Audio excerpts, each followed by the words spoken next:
from the VI, a place of history like the African side, yeah. St. Thomas and St. John and St. Dry, nothing can come between us but the waters that divide, yeah. Even though Pioneers Radio, it's now time to listen to Connecting the Dots. People come, let we go. Turn up the radio. Turn it up. This is the people show. No matter where we go.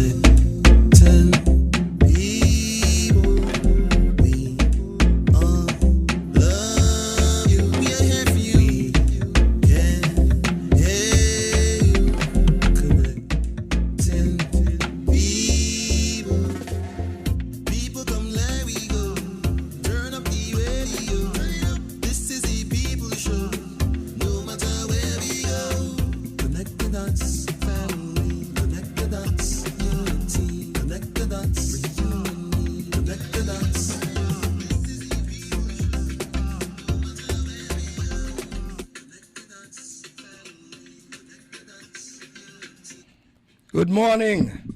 And I say good morning to the U.S. Virgin Islands. Good morning to everyone out there that is listening. Let me see where this feedback is coming from. Okay. Think I got it now. I say good morning to each and every one of you once again. And, of course, before I proceed this morning, because, you know, there's an old saying that the older you get, the more people dying is the more people you know, the older you get. And that's just such a true saying, because I'm looking at the newspaper these days now, and I'm looking at the obituaries, and I know so many of those people. And I just wanted to take the time out this morning just to say condolences to a lot of the families out there of loved ones, starting with Marshall Hartman, Michael O'Sheen, Tanisha Alexander, Monique Hendrickson Fisher, Irene Amorel Peters, Joseph Schulterbrandt, Marla McClung, Latrice R. Sheen Tadman.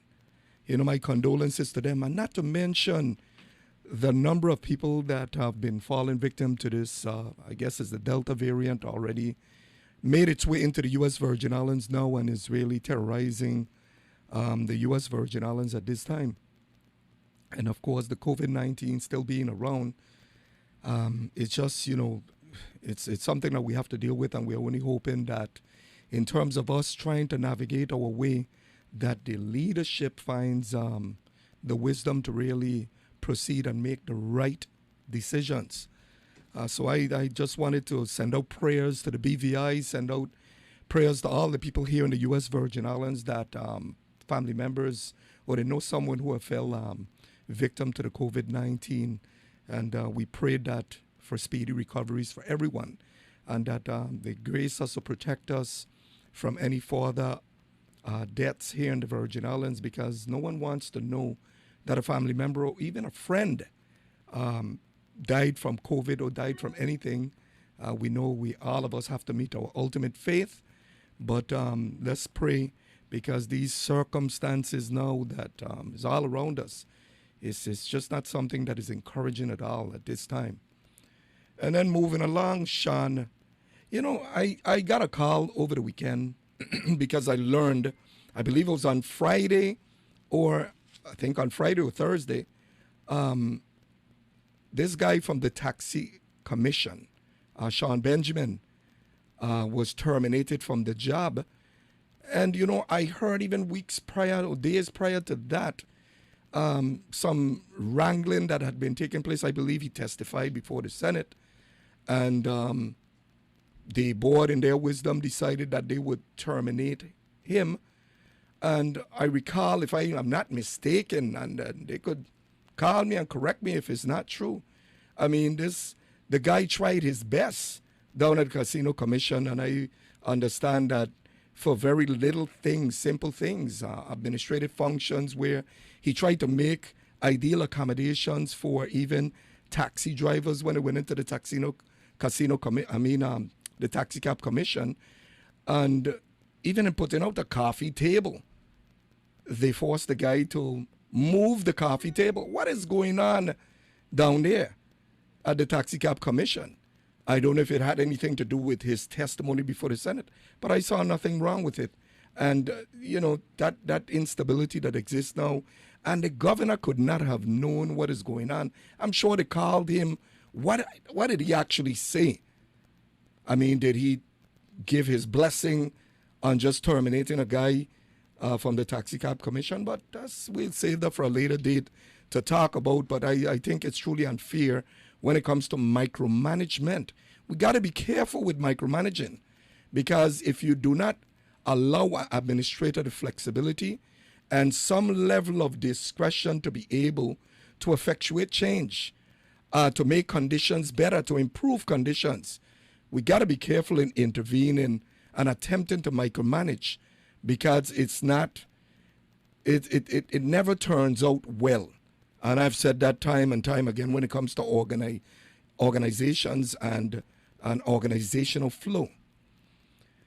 Moving on, and it's so interesting because over the weekend, of course, many of you find great humor in what I believe transpired with some comments that the governor made relative to, I guess he's a little disgruntled with all those people who's been protesting the vaccination. But Governor, you can't be thin-skinned about these things.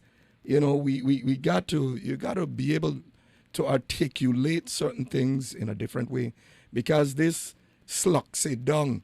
And there's songs and there's T-shirts and there's everything out there. This thing have taken off, and it's I'm sure it's going to be short-lived, but slucks in dung.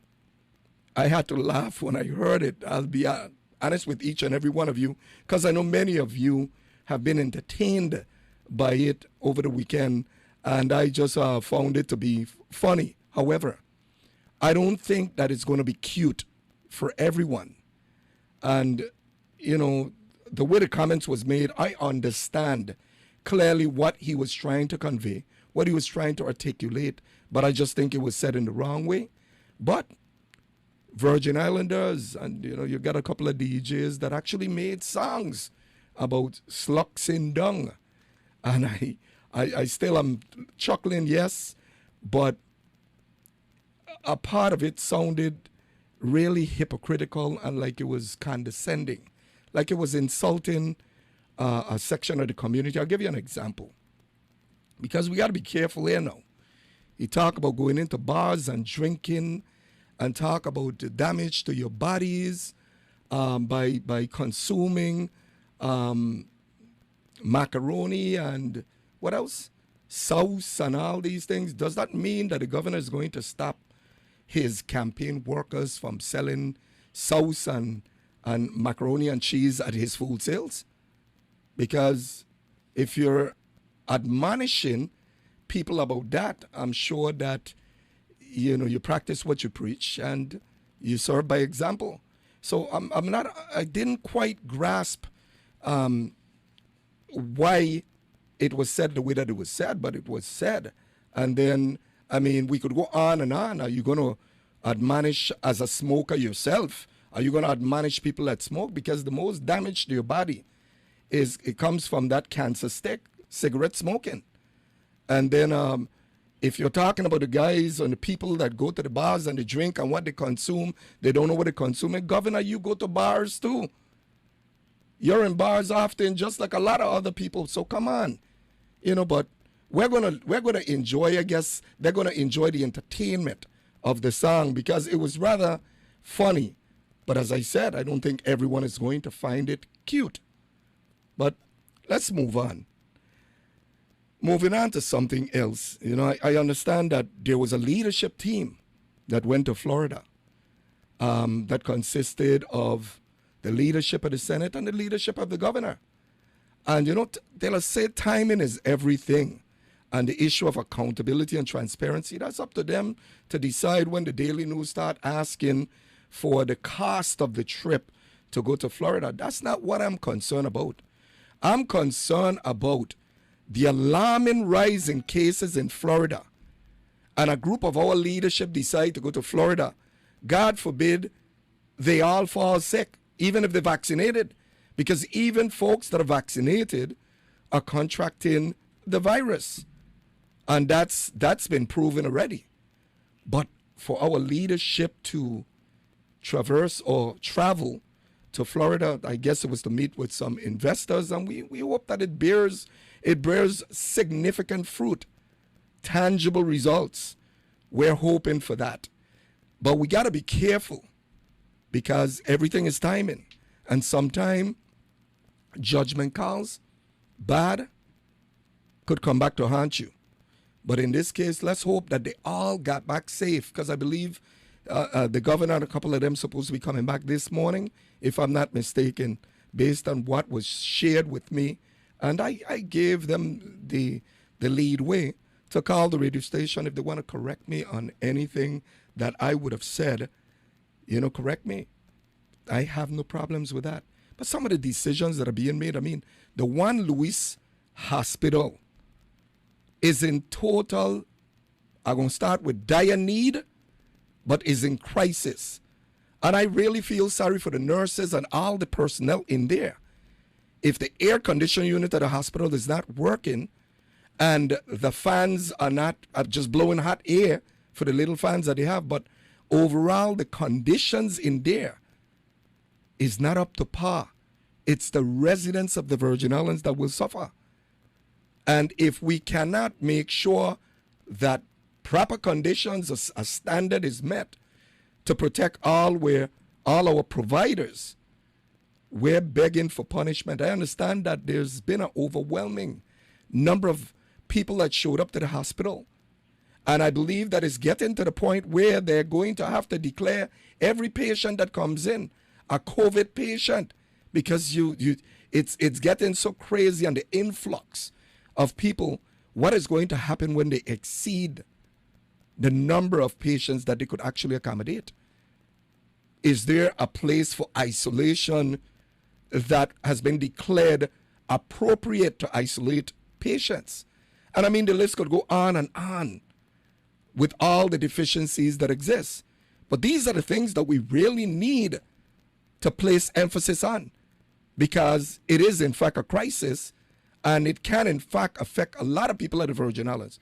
And it's always good to see that Virgin Islanders can find humor in something. But folks, there's a lot of issues that can come back, and it is in fact damaging to the people of the Virgin Islands. And if we don't have our health care up to standard, and I haven't gotten around to the Royal S.S. Snyder Hospital or RLS Regional Hospital as yet, because I'm going to be inquiring about the conditions up there for the employees.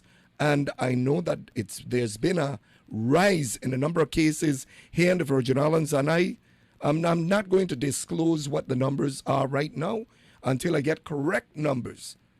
But we have a lot of issues here in the Virgin Islands, and as I said, it's always good to be able to pivot to the side, and this sluxy dung.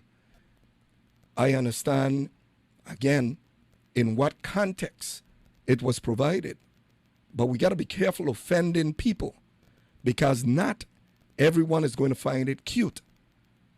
A lot of us, I thought there was humor in it, but it's the way that it was structured that you got to be careful with, because when this whole thing start to subside in terms of people being able to digest in what context it was said and how it was said, we don't know how this thing is going to evolve. In the meantime, we'll hear the songs, and you could see the T-shirts going down, sluxing down now. And it's like I'm advertising. But I think that we have to be careful with that, with all the pending issues. Our students are not going to be able to go back to school. Right now, they will have to start, again, applying themselves virtually from homes. And we know what the attention span for the young is when it comes to doing the schooling from home. But if we have to do it, we have to do it. And it's just one of those things. And, I went to Niski Center I was down at Niski Center to the Lieutenant Governor's office, and I want to commend all them employees in the Lieutenant Governor's office for making things so easy for me when I went in there to see how automated they are and how they have lifted their standards and stuff. But you know, when I was leaving, and I want to thank them and I commend them again. But when I was leaving, I was approached by someone outside and they asked an interesting question. They asked, who's running this government? And I couldn't understand for the life of me why they asked me who's running this government. Obviously, we know who's running the government. We know who's the governor. We know who's the lieutenant governor. But they then navigated and they said, well, can you answer a question for us? So I said, what's the question? They said, let me ask you, is Niski Center a shopping center, a strip mall, or a government complex? I didn't know what to say. I had to step back and I didn't even say good question, bad question. But I understand the direction that they were going.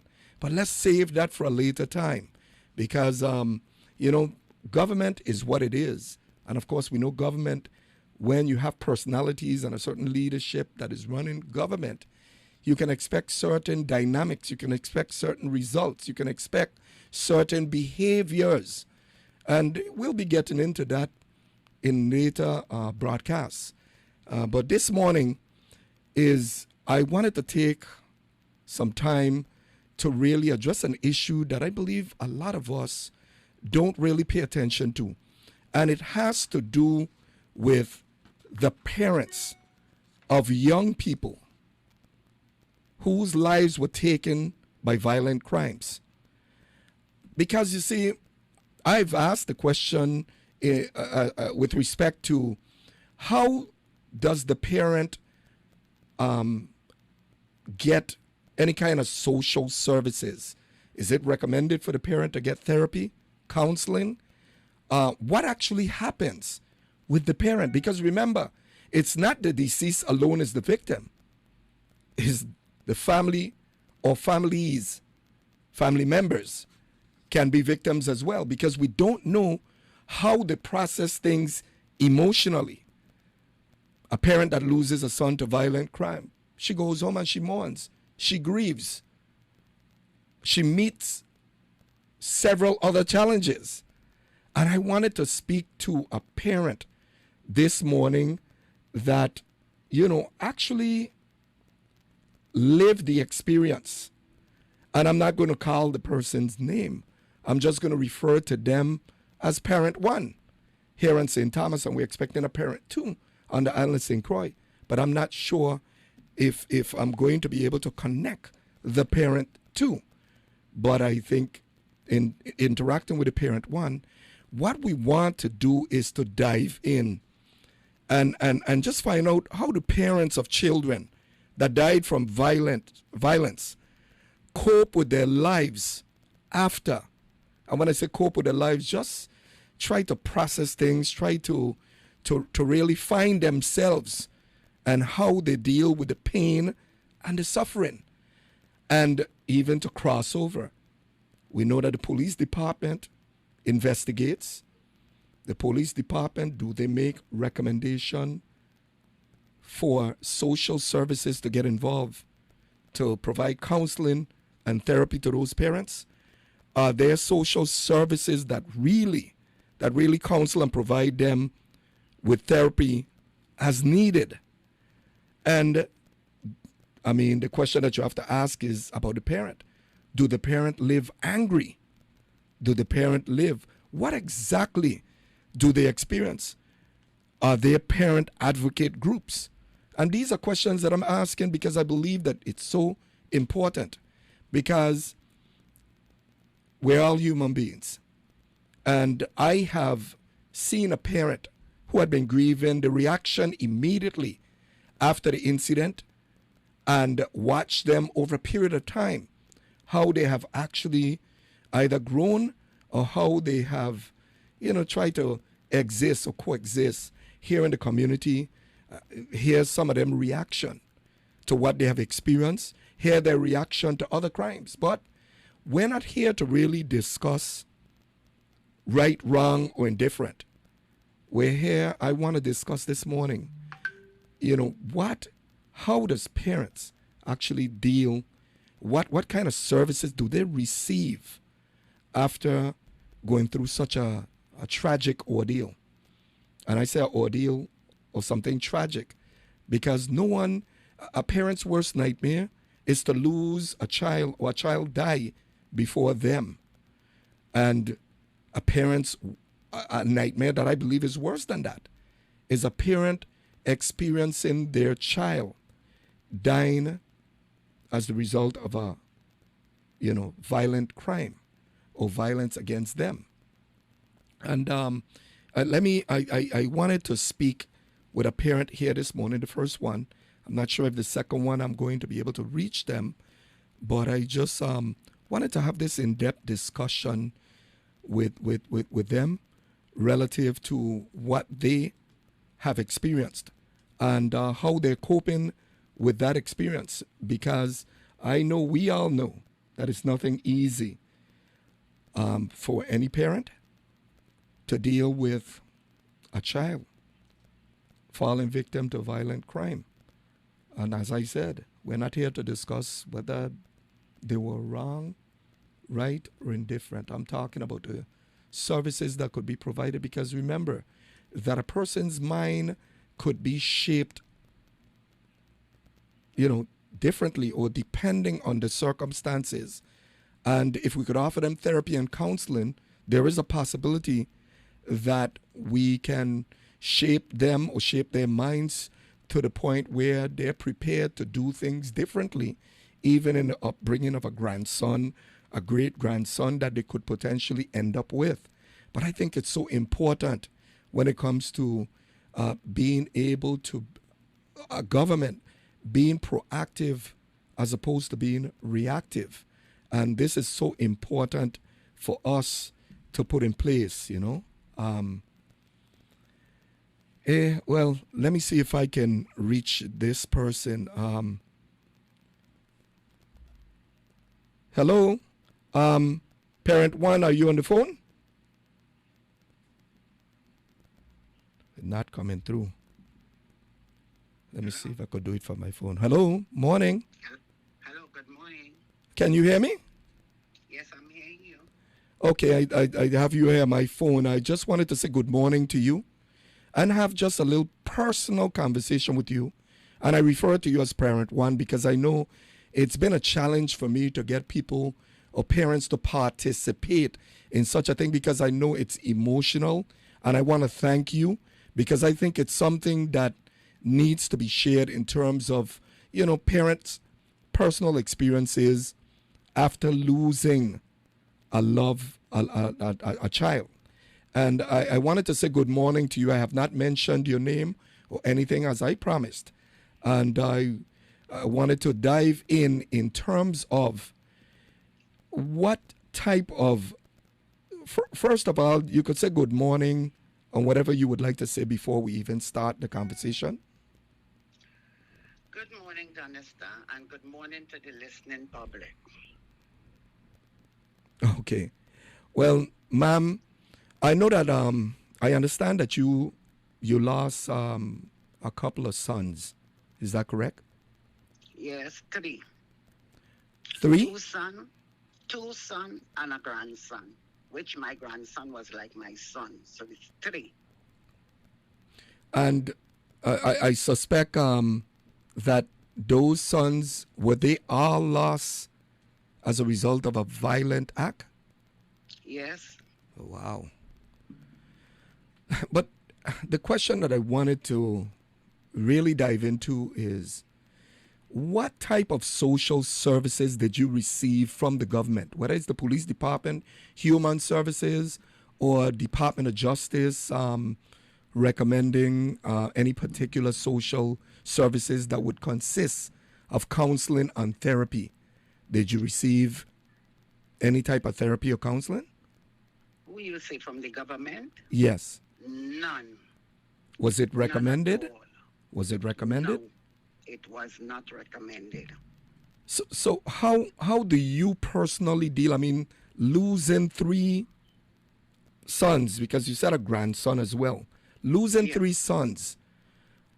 How are you dealing with that emotionally? Well, I will have to say, God still have me standing here.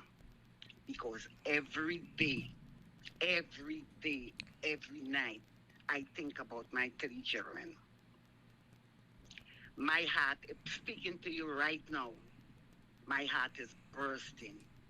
Oh, It is three, not one, not two. It's three. And all my consolation I get is from the public, people on the street. Not one soul, nobody from the government ever one day knock my door to ask me a question. So you're saying you went through 3 ordeals, and during not once during any of those particular ordeals did maybe human services reach out to you, or the police department recommend that you get some kind of social services, or get some counseling and therapy from anyone?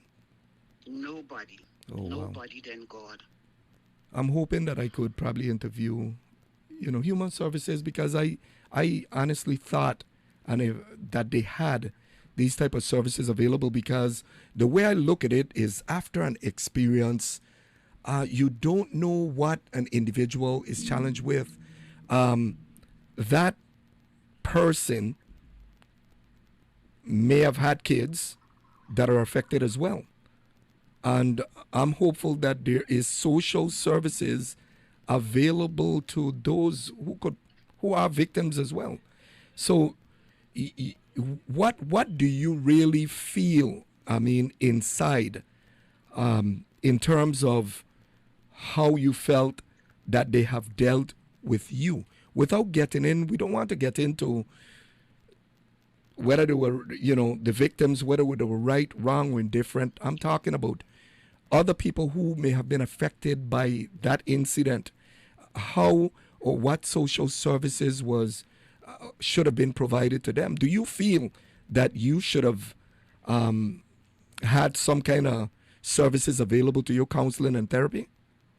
Mentally, physically, emotionally, because up to now, this present moment, I am feeling the pain of my 3 sons. Oh. Nobody, no government entity ever come to say, well, dog, this, that, nobody. I am just living a day-to-day thinking and praying. That is what keeping me up. Pray. The government don't care nothing about nobody. But do you feel that those any kind of therapy or counseling that was offered by the government would have made a difference in the way you feel? Well, yes, I say yes. And the most important one is like mentally. Mentally. Because there is sometimes when I sit down and think about what went down or what I feel I could. Take your time. Yeah. It's not easy to say. That bring back all. It bring back like if it happened yesterday.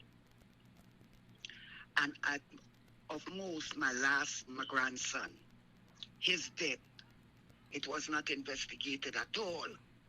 And it's a murder. That burned me to my heart. He's a dog. Anything could happen.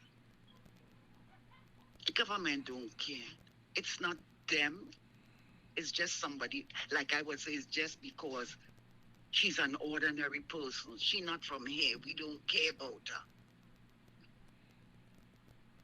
But I may not be from here, yes. But I'm a citizen of the United States of America. I pay taxes as everybody else.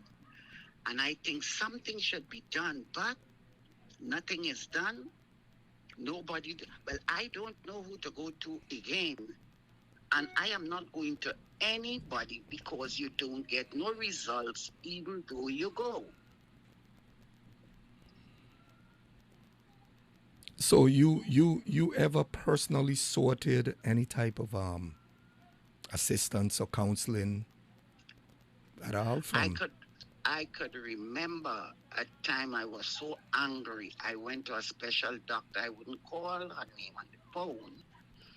And she had to recommend me to a psychiatrist. And when I went in there, I even thought, I didn't even go for 3 days. I thought she was telling me nonsense. I really didn't go.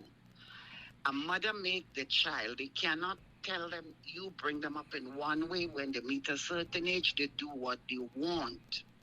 You cannot tell a child when they meet a certain age what to do. And this woman started asking me about what he was and what he is. And that just turned me off, and I never go back. Oh boy. And you see, that's the thing, because sometimes when let's say a brother loses another brother, Yeah. sometimes you don't even know if that living brother is a victim, because you It's don't know true. what he's going through psychologically. And It if happened to we me. fail to reach out to them to find out or help them to process certain things, they would be totally lost, and you don't know which direction they're going to navigate thereafter. That is true. That is true. Because let me ask you, do you have a degree of anger in you right now? The simplest thing, and you see, like when I hear about a murder, a crime or anything, it affects me a lot. It come like if it's someone concern me, and it does get me angry. Yeah. Right now I'm speaking to you, my heart is like pumping about. I can't count the beats a minute. This is not an easy task to go through, period. It is frustrating, it is disgusting, especially when you are not getting help from nowhere. Who know that would help you, the victim, not only the person that died is a victim, because right now I am a victim. Well, and you know, I hope that the appropriate departments are listening. And if that is in fact a void, because I do believe human services provide some kind of social services to. Then wait. You go to human services, a waste of time. Better you stay home. Oh boy. That is a waste of time going to human services. I personally experience insults from human services. I don't know if that is what the federal government helping the island with, for them to insult people that come to them. They're not helping you, they're insulting you. Human services is the worst. You call to make an appointment. I wouldn't call the woman name. You call to make an appointment. I'll call you back. You're not going to receive a call at all. Hold your breath. Well, at some point, I'm hoping that I could probably get not just human services in here, but maybe the police department to specifically deal with that, because there's a rise in crime in the Virgin Islands. And, you know, parents, they're all human beings. When you lose a child, you lose a child. Not every parent, and you know, I'm never forget it until you're dead. Yeah. And I'm just wondering what kind of any social parent services. That is listening to me, that would sit down and say that they lose a child and it's not bothering them, especially if they didn't get help, Yeah. they would be lying. Then so when my children and them get gone down here, these people have to call me and tell me where you're at, where you is. You ain't hear this, you ain't hear that. Up to now, I haven't seen nobody from the police department, human services, nobody up to this day. Well, I'm sure they're listening to you. Would you accept any kind of social services that they would offer you at this time? Then it's like, I don't even want to go in front of them right now because the way you feel about these people, Yeah. they know they have a job. And there's a big man or a big woman holding a position. You're a small person walking. They don't care about you. But if the governor's son or somebody else, they care about them. Yeah. But they don't care about the small person. Yeah. And you know what? That is building up a lot of anger in this little community here. Yeah. You call government house, you can't get nobody to return a call. You call here, nobody to return a call. You know, like you are nobody. But you know what? I don't care if they know it's me or me not. The only time you see these people is when around election time, they to your door, knocking down your door. But after that, they don't know you, period. So do you feel that at this time that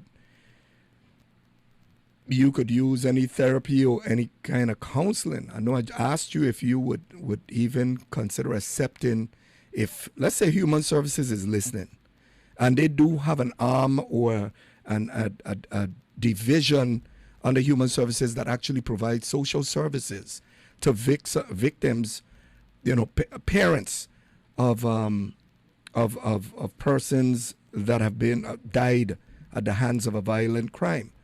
Are you saying that you don't need any type of assistance, or you wouldn't accept any kind of therapy from anywhere? I wouldn't accept no assistance from them. You know why? Don't stop when I need it up to now, you know. But when you go to them the first time is insult. You insult me once, you're going to insult me twice. I may be different than other people. You insult me once, you're going to insult me twice. You know, you see this Bible? This is my consolation. My Bible is my consolation. Because no matter what government office you go to, you are insulted. Yeah. They could be listening, they could know who it is. I don't care. They know it's the truth. You are insulted. If you are a big man is in position and you own a big this and a big that, yes, you would be heard. But people like me and others that we call down to earth, they don't want to hear from you at all. You have to have a PhD. You have to have something, or your family have to be somebody big in society to get an answer here from the government. Well, I'm sorry to hear that. And, you know, I believe in giving people the benefit of the doubt. I mean, you are speaking about your personal experience. And like I said... Every time I pass by that graveyard, I cry. Yeah. I go to a funeral, I cannot go in the graveyard. I stay out. I go to the church or where, and that's it. I have too much bad memories. Yeah. And you know, we have folks here that listen to this live streaming even on Facebook, and one of them asked the question about the picture that is on the that appears on the screen that speaks about our guest, Parent One from St. Thomas. We chose not to really disclose the parent's name, and that was part of their condition for their participation. So that's why you would have there on the screen. And for those of you listening on traditional radio, I believe in, you know, kind of entertaining what a person would want. And I didn't disclose your name, and I won't disclose your name. But I'm sure that you have folks in the community that may recognize your voice. Yeah. Yeah. Because you have a distinct voice. I have to share that with you. So, you lost, when you lost your first son, did he have any kids? I lost my first son in 87. And when did you lose your second son? In 13. And when did you lose, I guess your grandson was the third one? Oh, yeah. He get killed on at Arians Bar. Oh, okay. Everybody know about it. Okay, well, some people will know who it is when you start giving those little details. No, Yeah. It meets a point now that I ain't lying, and I am telling you how I feel, and I know what happened. Yeah. If I could know what happened, the police could know what happened. And up to today, our investigation was not going on for my grandson.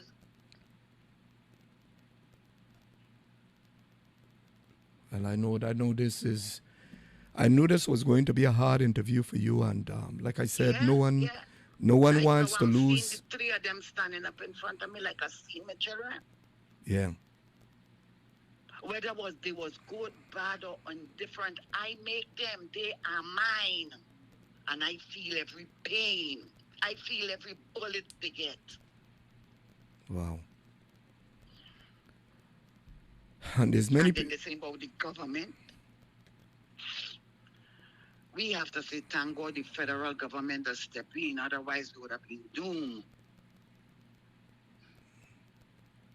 Well, at some point, like I said, I want to extend an invitation to the police department, and also I'm hoping that I could interview the new commissioner, so to ask him some questions. And this certainly would be not about this particular case or any particular case, but in terms of what kind of collaboration they have between the police department, who show up to scenes and conduct investigation, and deal directly with parents of those who fell victim.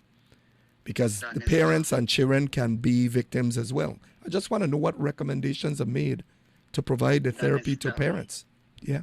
My second grandson, I had two grandchild here. They killed one, and the second one had to leave this island through his brother death. Yeah.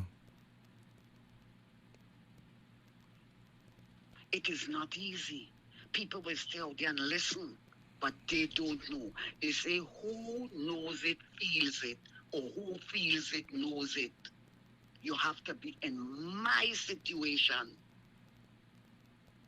to really know what's going on out there. Yeah. You understand? I know other people get killed here, but that's not my business. I'm talking about me. I'm speaking about how I am feeling and what I encounter here. I live here 40 years. It come like if I was a Centomian. I live here 40 years. I know one or two people well on this island. And you go to them, that they give you a story like a once upon a time. You never hear nothing again from them. Yeah. Oh, But boy. I could tell you, when time for waiting for a whole, let me go there. Well, do you feel that? Oh, so based on your comments about the way that you were treated when you went to Human Services, do you feel that government need to be a little bit more sensitive, a little bit more compassionate, and try to reach out or connect a little more to the community in terms when it relates to these type of incidents, and I'm speaking about crime that perpetrated against, because after all, our parents, like I said, they're human beings as well, regardless of what the kids or children, I don't want to say use the word kids, children was involved in whatever they may have done, but they lost a child. And I'm just wondering if you feel, do you feel that they should have reached out to you and be a little bit more compassionate and provide you with the counseling and maybe therapy that was needed? Yes, I think so. Because I wouldn't have been thinking as how I think in all now. How are you thinking?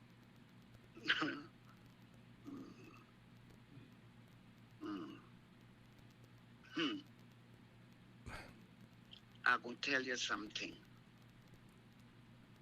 In the lines of crime, everything worry me. And I feel that one day, through the way my three children died, no justice, I may be the fourth one. So I will try to defend me first. Okay. if you know what I'm speaking about. Well, please don't get into any details because I know that you're angry based Yeah, on those I'm angry. experiences. I Yeah. mean, yeah. You know, this bring back memories right back in front of me. To see my children lie down in a casket, hey, it's not easy. It's not easy. And again, going back to the Any mother out there that is listening to me and will say that it don't worry them, I don't know where that mother come from.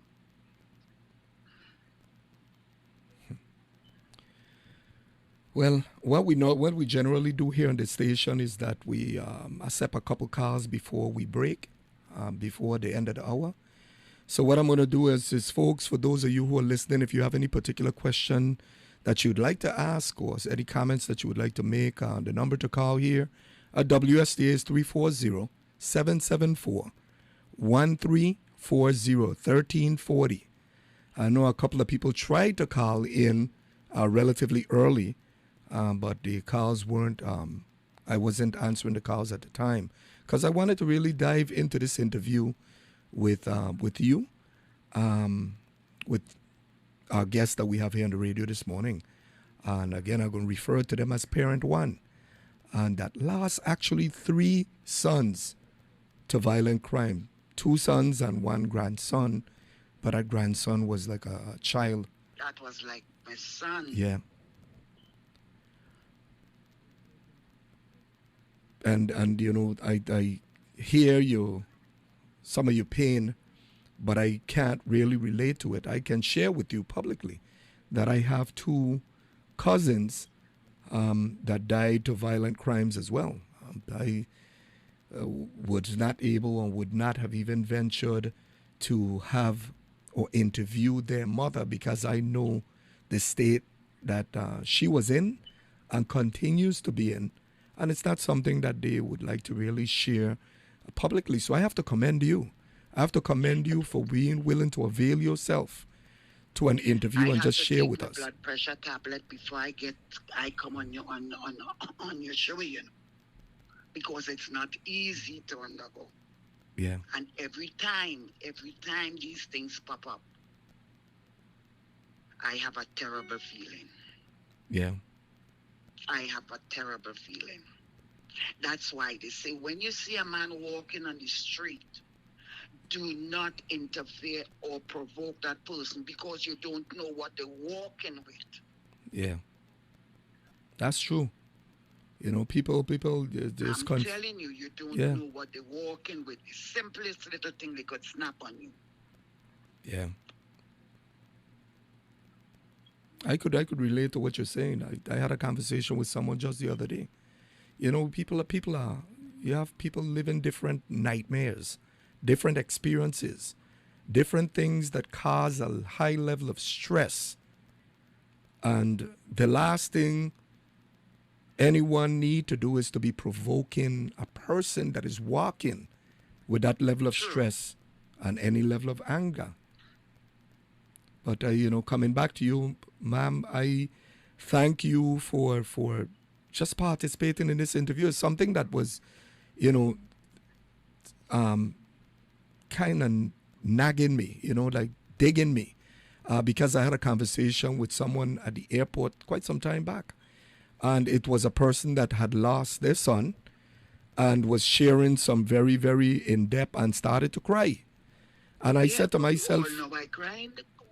That's why I don't like to talk about it. Yeah. Yeah, we need to really get on our P's and Q's and see what ways that we can actually help families around here. You know, because if we utilize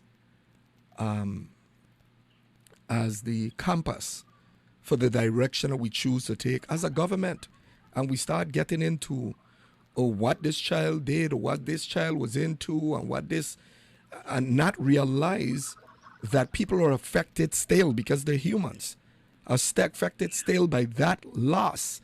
And we don't try to find a way to reach that person who is an extended victim. We begging for problems. They don't care. Well, It's it's not just, theirs. They don't care. we better They start need, caring. every human services need reshuffling, revamping, to get out who can't do the job, put them out. Well, I'm sorry to say it, but I'm saying it, put them out and get people who want to do the job. Yeah. Don't Well- give them a job because you know them and you're his friend. Let them do their job. Yeah.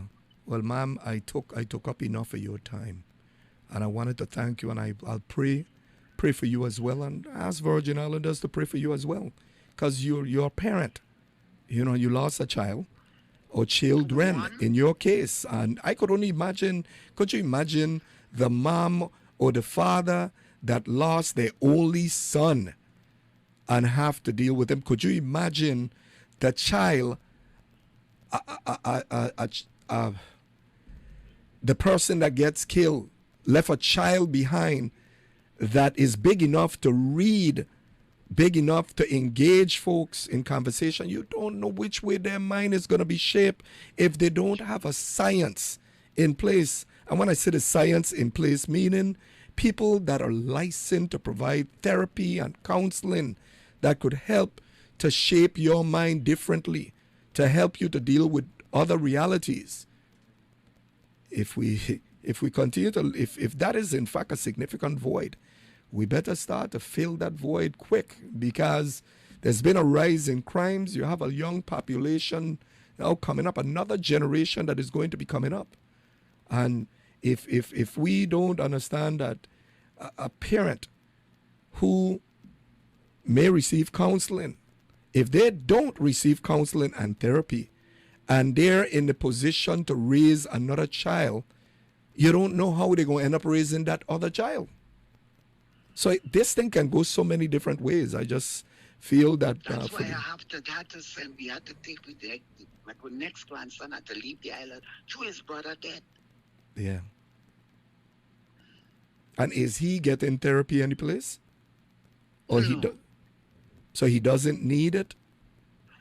Well, he's with his mother, so I Okay. really don't know what they are. They're not on the island yet. They move off. They are living off island now. Yeah. Okay, well, I don't want to take up any more of your time, and we're just about almost down to the end of the program, and I have a couple commercials to play for my sponsors. But I wanted to thank you. Thank you for taking the time out. I didn't have the second person that was supposed to call that would have been calling from St. Croix. But I understand, because even in my last conversation with that person, they broke down crying. And in that case, it was an could only understand son. whosoever the pull sneeze. Yeah. I could understand how that mother feel. Yeah. And in that case, it was her only son. You know, that she's Well, I still. lose all mine. I don't have another son. Okay. All right. Well, thank you. Thank you for participating in this interview, and I pray that that God's divine intervention, that you're able to shape you, cleanse you, and heal you, because it's a healing that has to take place. And my condolences on losing sons, and to a lot of Virgin Islanders out there. Is there anything you want to say to that community out there that might be listening? Is there anything that you want to share with them? Well, I really wouldn't say much about the community because some would be for and some would be against. But I am straight up. Yeah. Okay, well. Especially to mothers that lose their children. I don't know how you all feel, but I know how I feel. I had only 2 sons. They took him away. I had a grandson. They took him away. Okay, we have a call coming. And what I could tell you, God is the answer. Pray, Yeah. and you will get answer. The government don't have none. Okay, hold on. I have a call coming in this morning, so let me answer the call. Oh, they just hung up. Or the call got disconnected. I don't know. But I wanted to thank you, and and pray that again, that I know you're a praying lady, and you mentioned the Bible, having the Bible right there next to you, and I think maybe that's how you have maintained your strength to seek That's strength. Yeah, to seek strength from yourself and from your faith. So I commend you on that, because I know it's not it can't possibly be an easy thing to deal with. I haven't lost any kids, so I cannot sit here and tell you that I could relate to what you're going through. I have to listen to what you're going through to learn what you're going through. So thank you. Thank you for participating in the interview this morning.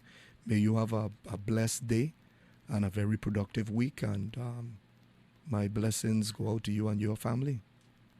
And thank you for having me on the show. Thank you. You're welcome.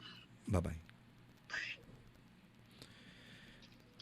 Yeah, folks, that was an interview with a parent that lost three sons, to violent crimes. And the topic this morning, of course, that I was venturing was what type of therapy and counseling are provided to those parents or even family members, because there might be a brother or sister that is angry over that particular death. Can counseling be something helpful in their lives, in the way they conduct themselves going into the future? Could it actually shape the way or the outlook they have on life? And I tend to believe that it can, and if we fail to understand the need after this interview, I think that we would have failed ourselves.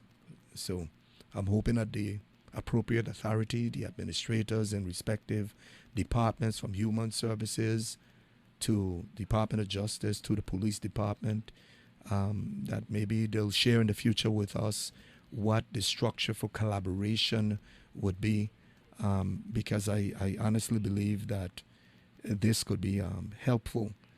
And I'm not an expert on anything. I don't attempt to claim that I'm an expert, because I'm not. Because after all, it's people that have been trained in this discipline that are the ones that can apply the science that they learned in how to provide therapy and counseling to people that been traumatized in their lives, because it's trauma. It's a trauma that only those who live it, those who walk it, those who have been exposed to it can truly articulate to us. We're on the outside and we could only learn and try to understand from their explanation, their pain and suffering. But I think this topic was well worth having this morning. So let me just go to two quick commercials for my sponsors, and thanking them for being sponsors of this program.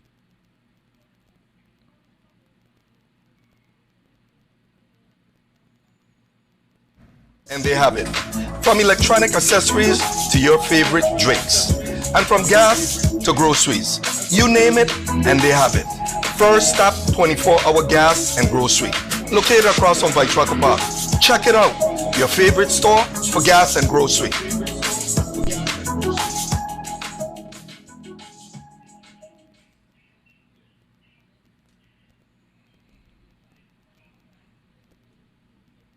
And folks, the second sponsor, of course, is the meetup. Any of you been to the meetup to see the wonderful menus and stuff that they have there? Not to mention the hospitable workers that they have in there. All at the meetup. It's located there right next to the movie theaters, Caribbean Cinemas. Just go there to have your dinner just before you go into the movie theater. And I can tell you, just the menu is to die for. But there's one thing in particular that I like, and I could only tell you what I like. I like the salmon and butter sauce with the onions and the garlic that my favorite chef on the island Struggle cooks.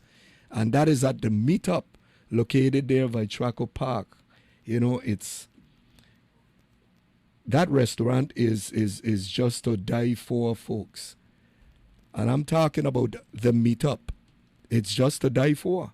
It's their menu is just remarkable. So when you have a chance, just go by there and visit and experience excellent cuisine. Folks, this We're down to the end of the program. It's now 11 a.m. here in the U.S. Virgin Islands, and we covered a topic. And of course, we didn't have that many calls today. And I apologize to many of you who are attempting to call in for one reason or the other, and the lines them got tied up. But I thought it was so important to really get into this in-depth interview with a parent who actually lost 3 sons to violent crime. And just wondering, not talking about the crime in itself and who was wrong, who was right, but to dive into what type of counseling and therapy is provided to these parents that have lost a child. And I thought it was a conversation well worth having. So we're now to the bottom of the hour, the end of the hour. So I just wanted to wish each and every one of you a bright day, a blessed day, but a productive week and a blessed week. So until next time, this has been your host, Atla Fonsi Donistorg of Connect the Dots. We're here every Monday from 10 to 11 a.m. live on WST, and of course on to 26 social media platforms for those of you who would like to tune in. So I know a call is coming in right now, but I have to close off. My time is up.